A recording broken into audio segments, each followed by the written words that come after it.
ગોળદાને ઝીણા પિયાળા પીવાય છે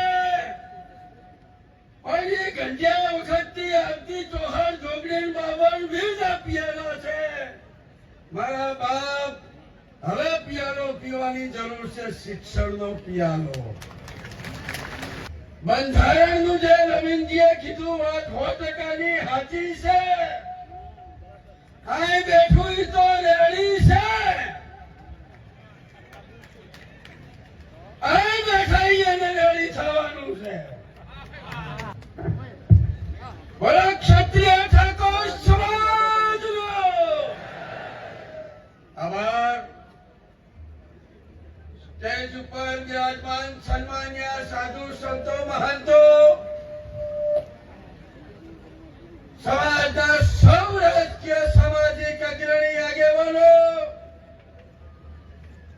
અને મારી ક્ષત્રિય ઠાકોર સમાજની નાદ ગંગાના ચરણોમાં વંદન કરું છું, નમન કરું છું. આજનો દિવસ એક ઐતિહાસિક દિવસ તરીકે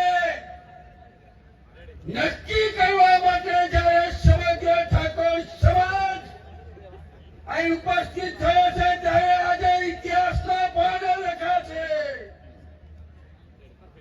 મારે યાદ કરવા જોઈએ કે આ જ રીતે બરોડાની અંદર સમાજને એકત્રિત કરનાર એ વઢારી પંથકનો ભામાસા સ્વર્ગસ્થ ભાવસિંહજી રાઠોડને પણ યાદ કરવા પડે. આજના સમયે યાદ કરવા પડે. સન્માન્ય સ્વર્ગસ્થ વિરાધર વાઘેલા સાહેબને પણ યાદ કરવા પડે. અને બંધારણનું જે રવિન્દ્રજીએ કીધું વાત 100% સાચી છે. આ બેઠું તો રેડી છે, આ બેઠા એને રેડી થવાનું છે.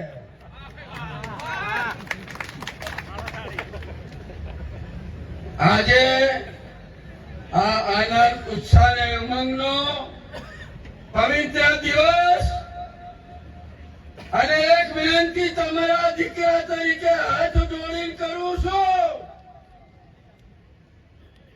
કે સમાજના જે 14 મુદ્દાનું બંધારણ છે, એ બંધારણનો અમલ આજથી નક્કી કરો કે આ અમલ હું મારા ઘરમાં કરાવીશ, પછી પાડોશી કહેવા જઈશ. આ સમયે વિસ્તૃત કઈ વધારે ના કહેતા, પણ સમાજની એકતા, સંગઠન, સંસ્કાર એ જ આપણા સૌની વિકાસની સાચી શક્તિ છે.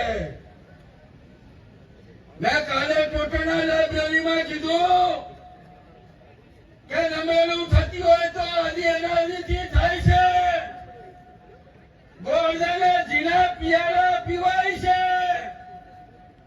અને ગંજ્યા વખતથી આવતી ચોહર જોગણી બાવન વીરના પિયાળા છે.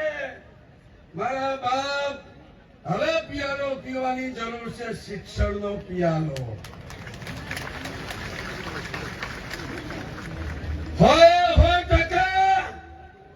ક્ષત્રિય ઠાકોર સમાજની અંદર શિક્ષણનો પિયાળો પીવશે. એ દિવસે હિન્દુસ્તાનના એક એક ખૂણાની અંદર મારી સમાજમાં કોઈ નાનો મોટો યુવાન દીકરો ધંધા રોજગાર સાથે જોડાયેલો છે. ધંધા રોજગાર સાથે, બંધારણ સાથે સાથે ધંધા રોજગાર સાથે પણ આપણે સૌએ આગળ વધવું પડશે.